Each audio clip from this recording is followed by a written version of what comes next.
Hello and welcome to this is everything I'm taking with me on a 3,000 kilometer through hike along Te Araroa. So I realised that there was a few videos of others and they were pretty helpful for me, especially being a beginner through hiker. I've never done this before. So I was looking for a video on what am I supposed to do? I'm a beginner, never done this. What should I bring with me along a through hike, especially Te Araroa in New Zealand? So upon heaps of research and upon watching everyone else's videos and sourcing gear and obsessing over weight and things like that, this is what I've come up with. I don't know if it's perfect, but it's definitely a step in the right direction. First things first, I got my pack. Osprey Exos 48. It's actually 51 litres because it's the extra large one. It does say lightweight, but it is still 1.3 kilograms. I've got the Osprey 2 litre water bladder in the pack with the tube on there and ready to go. And before I forget, I've got some insect repellent and some sunscreen, insect repellent, and that's it, lip balm in the side pockets. Next item out of the big three is my tent. I have the Durston X Mid 2 and I have decided to bring 6 pegs with me. That's so that I can use it with the awning out. So they're aluminium lightweight pegs, and then this tent uses my walking poles for the main support. Now, next item in the big three I've often seen is someone's sleeping bag or quilt, so that's what I'll move on to. I've got a 20 litre compression sack, Cedar Summit.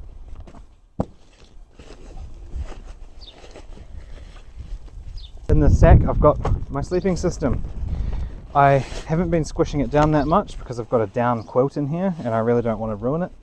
So I will, if I need to, squish it down a bit each day, but it's important that I leave it to be fluffed. So what I've got in here,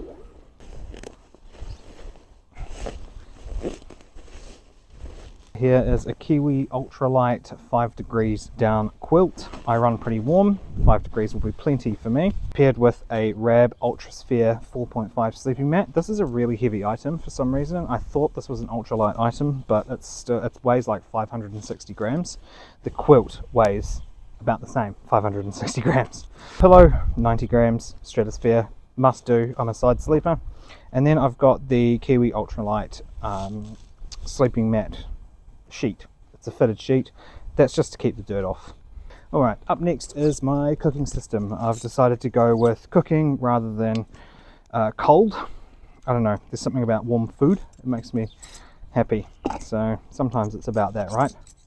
So I've got the Cedar Summit knife and fork, ultra lightweight. I do have a little cleaning cloth and a scrubber for the pot, as well as in here I've got a Cedar Summit expandable cup. Coffee is a must do. So this is the Bushbuck Spitfire.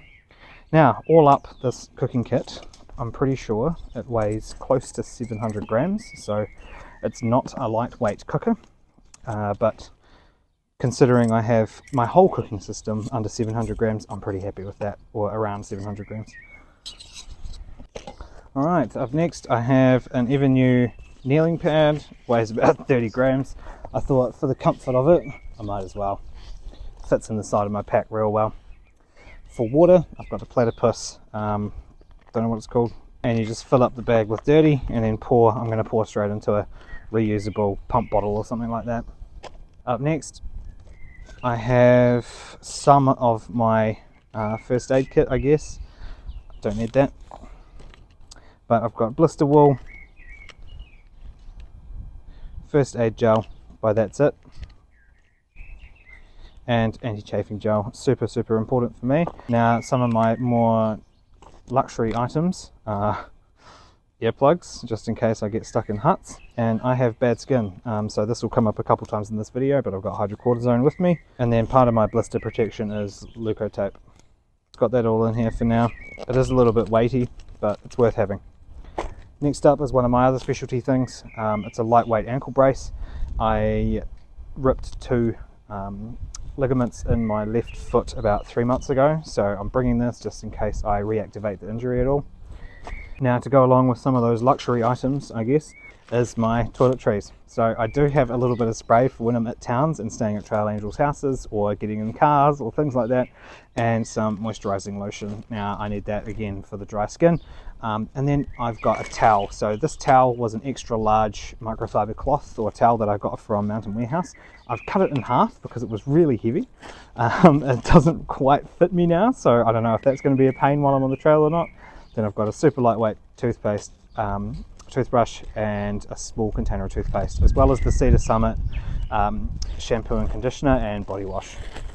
Now while we're on the toiletries and things like that, I've got the ultralight watertight number 3 medical pack, but also my family won't let me leave without some extra bits and bobs. So I've just got some paracetamol, some antihistamines, and some little bandages and stuff like that. It doesn't weigh much, does take up pack space, but that's all right. Next up, I've got my magnesium. Instead of taking supplements and things like that, I'm just going to take magnesium at night for muscle repair, and then I've got some electrolytes to keep me hydrated. Another comfort item for me is a journal. So this doesn't weigh much, it's just a journal and pen, and then I've got my instruction manuals for some of the things that I might want to read again.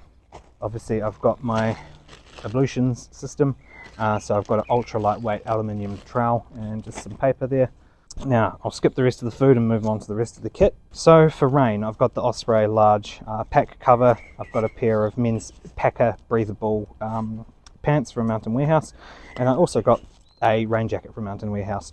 The first jacket that I got weighed 670 grams, and I thought that was a little bit heavy considering I'm starting in the North Island and heading southbound.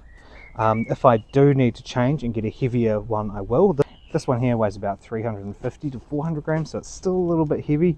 I was going to go with a poncho, but I ended up settling on a rain jacket just because I don't want it to rip and things like that. I want it to actually stay dry, so we'll see how this one goes. It's a Mountain Warehouse Torrent is what it's called. So it doesn't have the breathable compartments under the arms, but it does have pockets. I don't know. We'll see how I get on with it. Now for comfort around huts and also doing river crossings and things like that, I got a pair of fake Crocs. I'm wearing my real Crocs, so I bought those as well, but I found out that they weighed about 470 grams because they're a size 13. So I went and got a size 12 from the warehouse of fake Crocs, and they weigh about half that. I've got a black diamond Astro head torch just in case I need it. It's got an adjustable, yeah. How do I turn it off? Oh, just push the button. Now for my teak bag, I've just got, so I've got a cord to charge my power bank with, a cord to charge my phone with, and a cord to charge my GoPro with. I've got a double adapter by Rockrose, just so that I can charge those things, a spare GoPro battery, a spare micro SD card, and I've gone with the, I've gone with the Nightcore 20K power bank. It weighs 289 grams. I weighed a bunch of other power banks and they were all over 400 grams, so this is actually considerably lighter, but it feels really heavy. Now the reason the GoPro is not in there is because it's going with my worn clothing. Here I've just got a bag for my food to go in. Now this is a worn item, but I thought I'd explain it anyway. So these are my walking poles. They're Rocky Mountain. I just got them from Rebel Sport. They are quite heavy. They're 300 grams each, but they're really solid. So I don't know. And I thought for the price, why not? They also come with the cap covers and the mud caps. Good for the North Island. Then for my pack liner, I've got the Mountain Warehouse great big bag, I'll call it. I was going to use black rubbish bags, but I found that they were ripping and tearing really easily, and this one here allows me to actually seal the top by rolling it up heaps because it's so big. So I've decided to go with that one. Now for food, what I'm doing is backcountry rehydratable meals. These ones will do me a night each. This one here is a double serve, so this can do me 2 meals or 2 nights. And then I've got some instant mashed potato just to sprinkle on things, or if I feel extra hungry I can put it in there. Then for my days of food, I have sectioned out my food into each day. I'm starting with 4 days because I'm starting at the top at Cape Reinga, and you need about 4 days of food for that. So I've got a trail mix that has dried apricots, nuts, a little bit of chocolate, dates and things like that. I've got an energy gel there. I've got some energy gels for each day, just if I need to pick me up. Small packs of Doritos. For breakfast, I've got Uncle Toby's oats that I'll put some of those nuts on top of. Some fruit balls for a snack. Some mini OSM bars for a snack. And then there's tasty protein fix. So that's my snacks, my dinner, and my breakfast. And if I want a lunch, I do have an emergency backup, which I'll show you at the end. So I've just got the same thing in each day. Day 2, day 3, I have divided it up with some meagering noodles, just in case I want to mix them in, add them to a sandwich, things like that. And then another luxury item for when I get to the end of the day and things have been quite hard. I've got a hot chocolate. And then for me, a coffee is a non-negotiable, so I've got half a pack of coffee here to get me started in the mornings. So this stuff mostly is going to be in my resupply. This here, pick me up, share with friends, be happy. I've got 6 wraps in here. I might have those at lunchtime, and then some good old peanut butter to throw in there. Now I'll move inside and I'll go over my clothing and things like that, my worn items. But for now, this is everything I'm taking with me on my 3,000 kilometre through hike on Te Araroa.